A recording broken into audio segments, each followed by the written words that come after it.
어려움이 오면 누구든지 불안해지고 염려가 옵니다. 근데 이때일수록 자기 마음을 고쳐먹고 긍정적으로 생각하고 역발상적으로 오히려 감사하고, 오히려 이런 부분이 필요한 것입니다. 늘 감사한 것이 있어서 감사한 것이 아니라, 그렇지 않음에도 불구하고 이것이 결국은 나에게 선을 이룰 것임을 믿는 역발상적인 믿음이 필요합니다. 여러분, 부모가 늘 자녀에게 잔소리로 대하는 것이 아니라 한번 크게 믿어주는 믿음이 필요합니다. 역발상적으로 난 너를 믿는다. 네가 사고를 쳐도 누가 뭐라 해도 난 너를 믿는다. 근데 그 한마디의 역발상이 그 아이를 평생 잡을 줄 누가 알았겠습니까? 그렇게 쫓아다니면서 너 이러면 안 돼, 이러면 안 되는데 하는데 점점 거리가 멀어지는 부모와 자녀의 관계도 의외로 많습니다.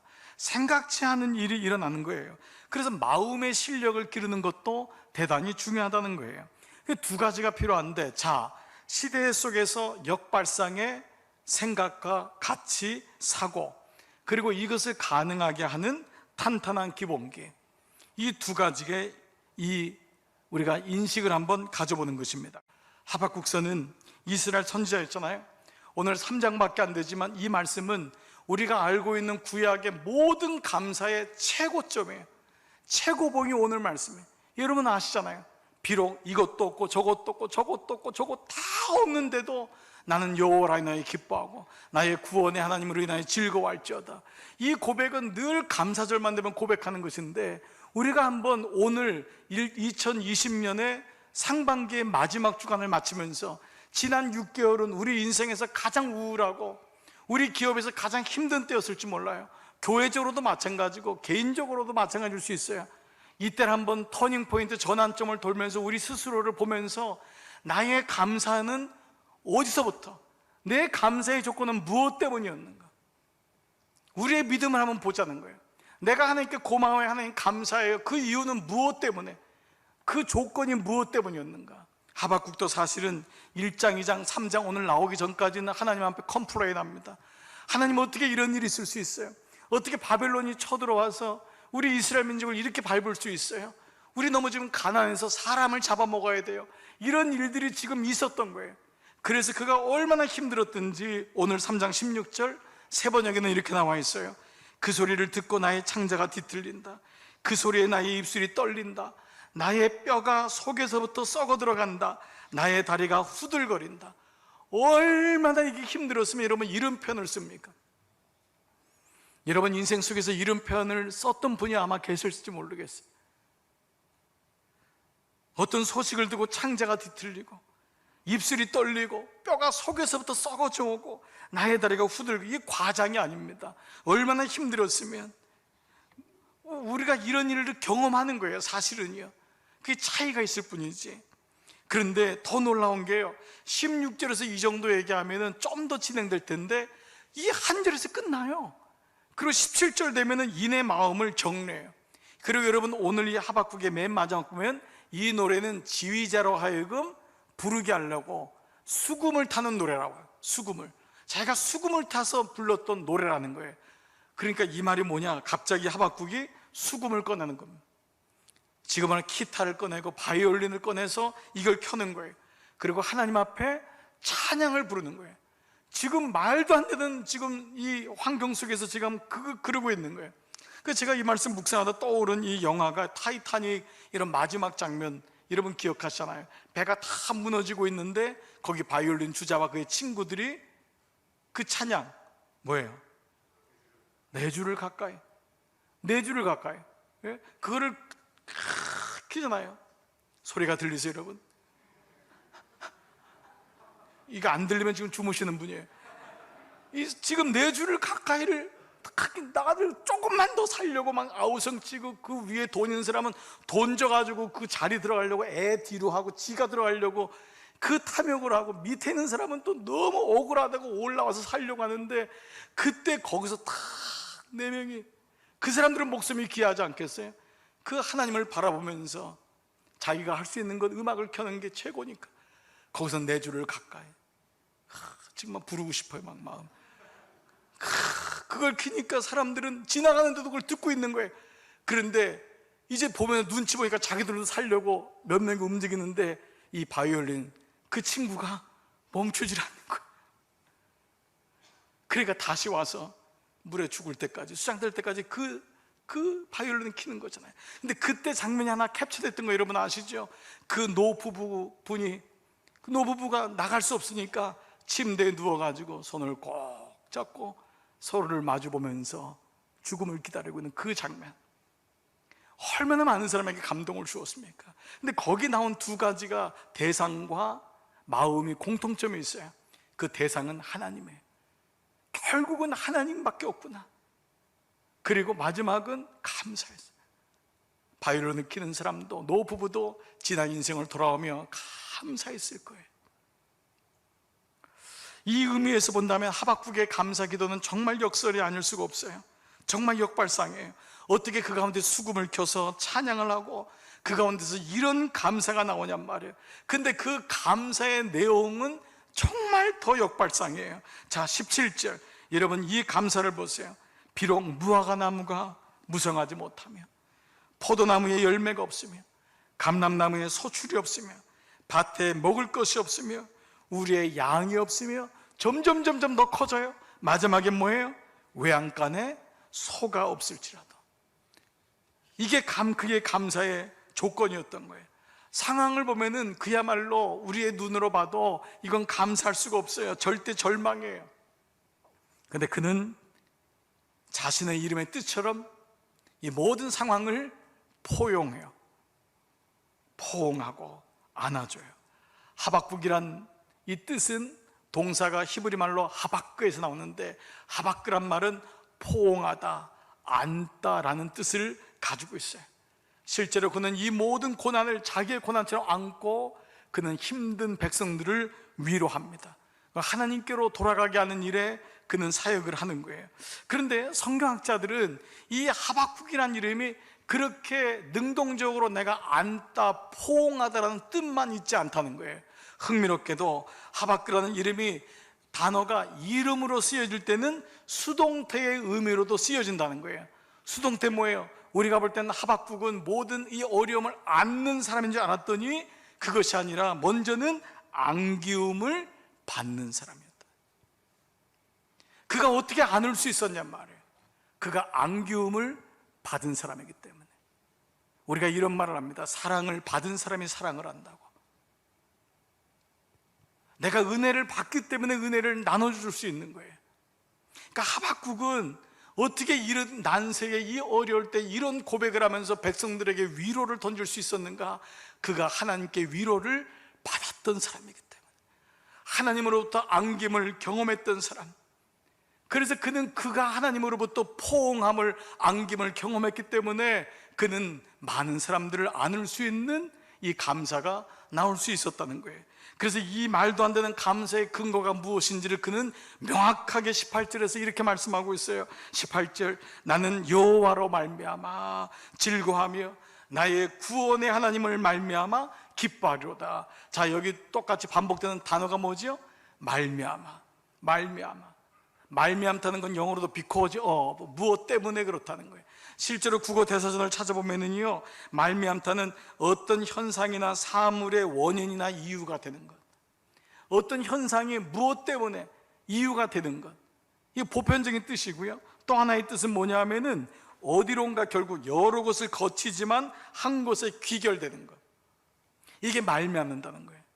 우리가 눈에 볼 때는 여러 가지가 있지만 결국은 한 곳에 귀결되는 것. 여기 시냇가, 여기 강에서 다 모든 브랜치들, 가지들이 흘러내려오지만 바다로 모아지는 것. 그래서 지금 이 하박국은 뭐냐면 나의 즐거움이 이것도 있었고 이것도 있었고, 사실은 무화과나무에게도 나의 즐거움이 있고 포도나무에도 나의 즐거움이 있고 그렇잖아요. 이런 것이 내 인생의 왜 즐거움이 아닐 수가 있어요? 우리에 있는 양을 보니까 그것이 나의 즐거움이고, 외양간에 있는 소도 나의 즐거움인데, 이런 모든 것이 나의 즐거움이었지만 지금 와서 보니까 어디로 모아지느냐? 하나님께로 모아진다는 거예요. 이거를 발견한 거예요. 우리의 감사의 조건이 거기서 멈춰지지 않았고, 그것을 누가 주셨는지, 그리고 그것이 없더라도, 비록 이것이 없더라도 나는 여호와로 말미암아, 구원의 하나님으로 말미암아, 이것이 바로 그의 탄탄한 실력이었던 거예요. 평상시에는 모르지만 어려움이 오고 키를 키면은 이걸 하면은 날아가는 거예요. 그러나 알고 보면 그때 실력이 드러나는 거예요. 그렇기 때문에 오늘 이 하박국은 하나님을 정확하게 알고 있었어요. 하나님이 어떤 분인지.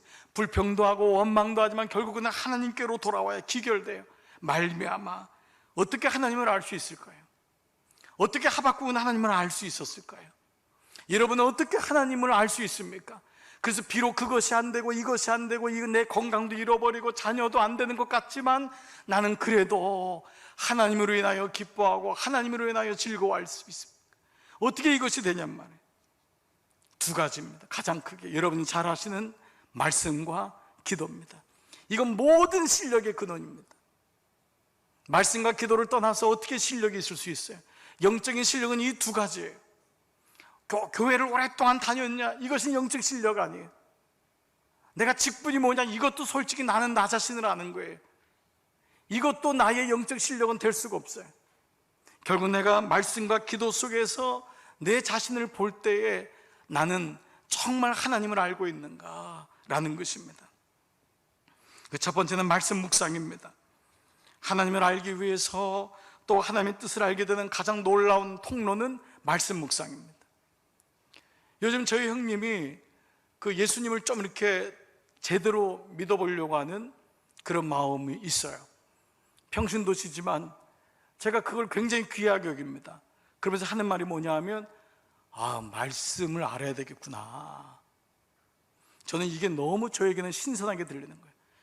말씀을 모르고 예배드리면 꽝이구나. 말씀을 모르고 예배드리면 안 되겠구나. 이게 나의 육신 먹으신 분에게 처음 나오는 고백인 거예요. 근데 그 고백이 왜 이렇게 귀하죠? 그렇게 안 하고 예배를 드릴 수 있는 소지가 너무 많기 때문에. 그렇게 안 하고도 직분 받고, 그렇게도 안 하고도 봉사하고, 그렇게 안 하고도 예수 믿는 흉내를 낼 수 있는 게 너무 많기 때문에. 말씀을 알아야 되겠구나. 제가 굉장히 신선한 충격을 받았어요. 그래서 말씀을 어떻게 하면 알 수 있지? 이게 질문이 시작되는 거예요. 하나님의 뜻을 알려면 말씀을 묵상해야 돼요.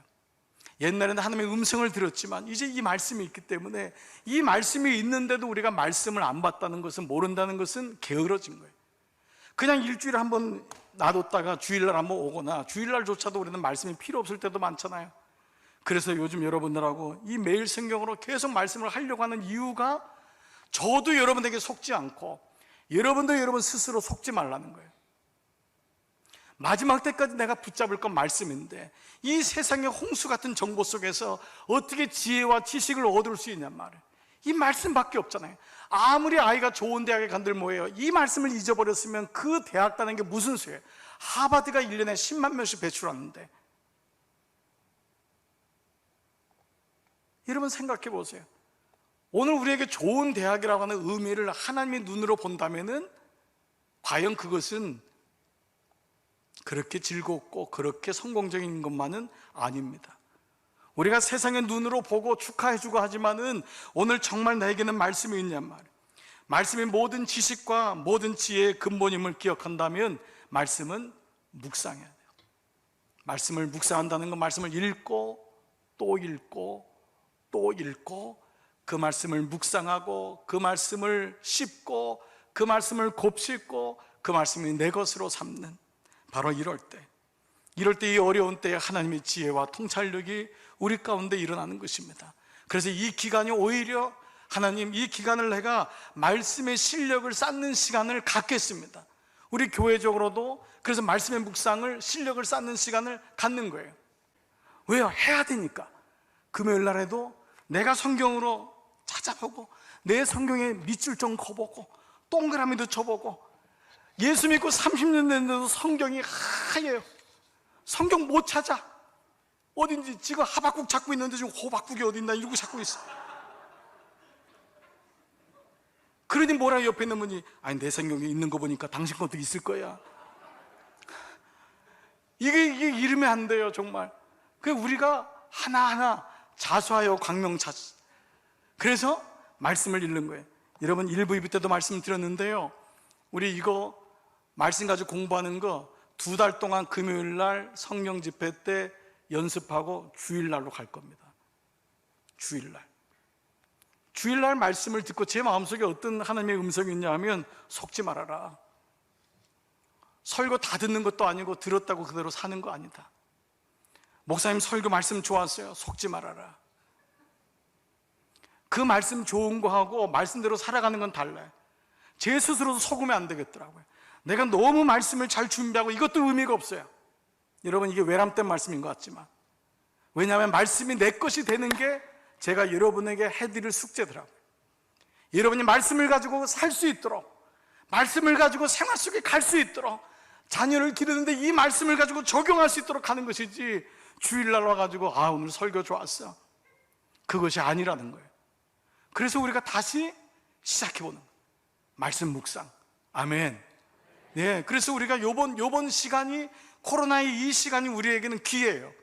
전 너무, 제가 이거 안 겪었으면 모르고 시작할 뻔했어요. 우리에게 숫자만 많아지고 이게 중요한 게 아니에요. 말씀으로, 나이가 80이 되든 90이 되든 상관없어요. 말씀을 읽고 말씀으로 그분을 마지막 주님 앞에 천국에 보내야 되겠구나, 이게 제 소원이 됐어요. 아멘. 두 번째는 기도 습관이에요. 악한 영과 악한 세상으로 인해 하나님과 끊어져 있는 우리를 연결시키는 것은 기도밖에 없어요. 어떻게든지 기도하게 해야 돼요.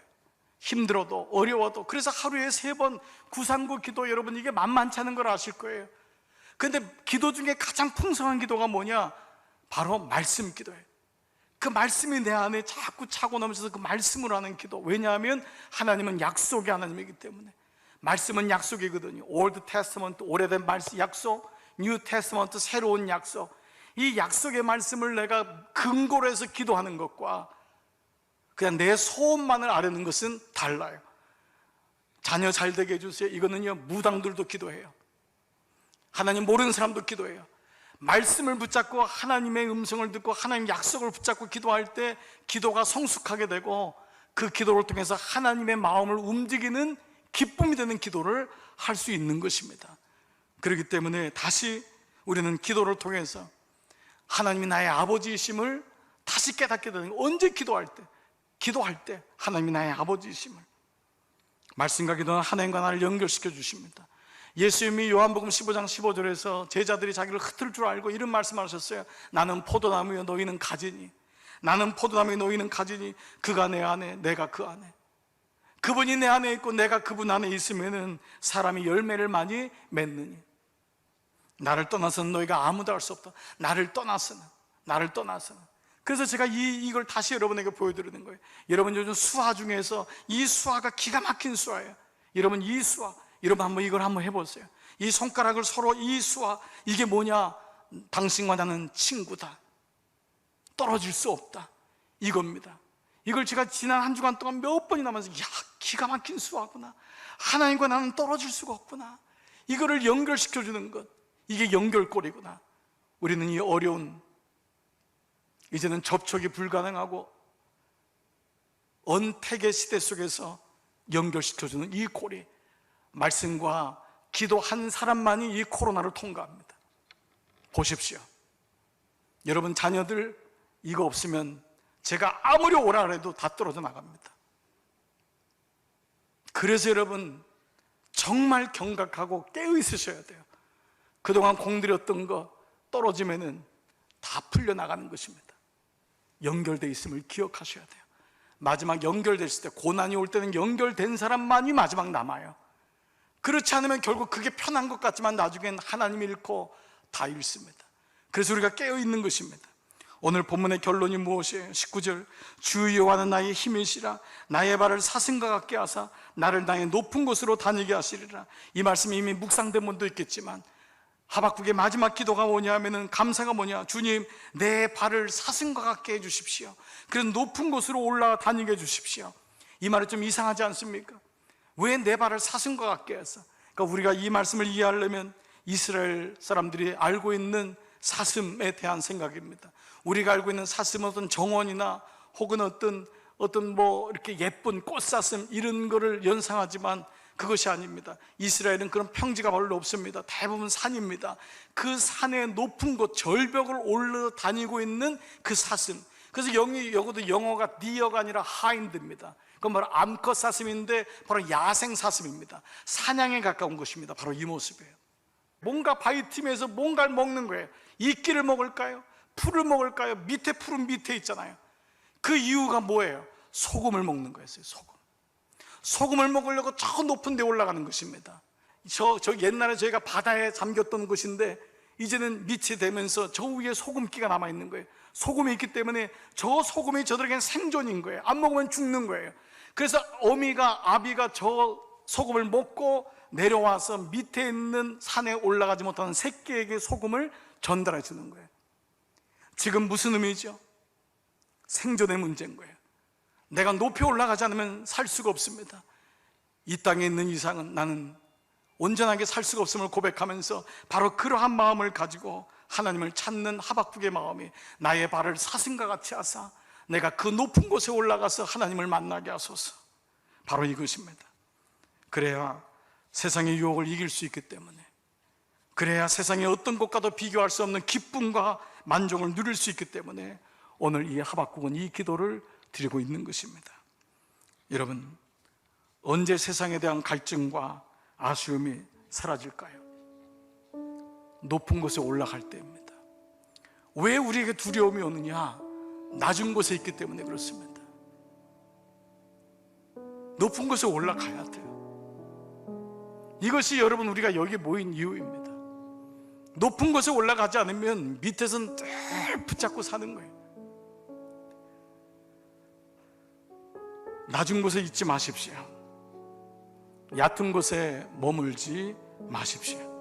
신앙생활은 그저 단순하게 도덕적으로 술 안 먹고 담배 안 피고 요 정도 하고 주일날 한번 나오고 큰 죄 저지르지 않고, 이게 신앙생활이 아니에요. 높은 데 올라가서 하나님 만나지 않으면 이거는 취미예요.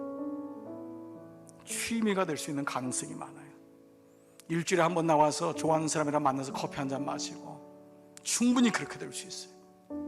이게 이번 코로나 때 하나님이 저에게 주시는 마음이에요. 오직 하나님을 갈망하십시오. 이거예요. 이때 진정한 감사가 있을 수 있습니다. 이런 면에서 신앙생활은 하나님과의 관계가 되는 거예요. 그렇기 때문에 우리 삶 속에 코로나 이상의 것이 앞으로 올지 몰라요. 1000만 명이 감염되고 100만 명이 죽어가는데 그 안에 내가 안 들어갈 무슨 보장이 어디 있어요?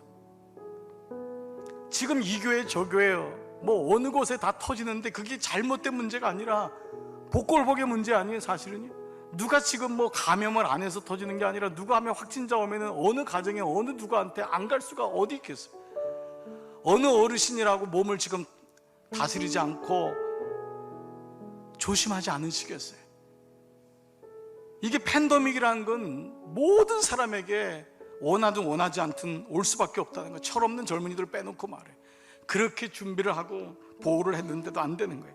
그래서 우리 삶에도 이러한 어려움이 오는 거예요. 이거를 준비해야 돼요. 그러려면 하나님과의 관계가 없으면 우리는 어려움이 오면 다 떨어지게 됩니다. 끝까지 붙잡아야 될, 하박국의 이 어려움 속에서도 하나님을 붙잡았던 것을 여러분 꼭 기억하셔야 돼요. 결국은 말미암아 하나님으로 말미암아 하나님이 여호와 하나님이 그 분이 추상적인 분이 아니라 내가 날마다 연결되어 있는 그분, 매일마다 그분 때문에 이제는 신앙이 내 가슴으로 오는 신앙이 이 코로나 때에 우리에게 요구되는 거예요. 매일마다 내가 하나님하고 교제하고 하나님의 동행을 느끼고 사는 바로 그 마음. 오늘이 6월의 마지막 주간입니다. 지난 6개월 동안 어떻게 지냈는가 생각하면 여러분 끔찍하셨을 거예요. 얼마나 힘드셨습니까? 다 코로나 우울이 올 정도로 어려웠어요. 네, 하나님은 우리에게 절기를 주시는 이유가 딴 게 아니에요. 다시 마디를 끊고 일어나라. 부활절을 주시는 이유도 부활로 인해 다시 한번 일어나라. 맥주도 다시 그런 마음이에요. 다시 감사로 회복해라. 일어나라. 후반기 다시 우리에게 이러한 마음이 필요한 때예요. 여러분에게 이 하나님의 은혜가 함께 하시기를 축복합니다.